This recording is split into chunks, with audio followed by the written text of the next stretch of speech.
প্রতি বছরের ন্যায় এবছরও আমাদের পাড়ায় অর্থাৎ বিবেক সরোবর, যেটা পূর্ব পরিচিত নাম এসকেপাল পুকুর নামেই পরিচিত, সেখানে অনুষ্ঠিত হয়ে গেল গঙ্গা পুজো।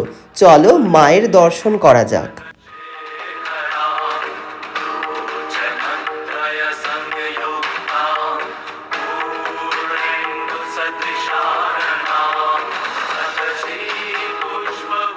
সকাল থেকেই চলছিল মায়ের আরাধনা। সন্ধ্যায় অনুষ্ঠিত হলো গঙ্গা আরতি। তোমরাও দেখে নাও।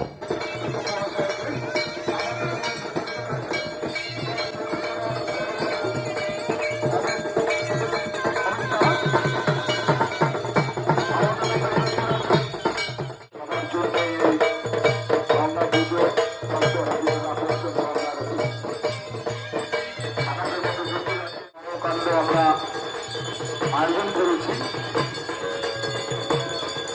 এই গঙ্গা আরতির পরে আমাদের মায়ের ভোগ বিতরণ হবে। সবাই মায়ের ভোগ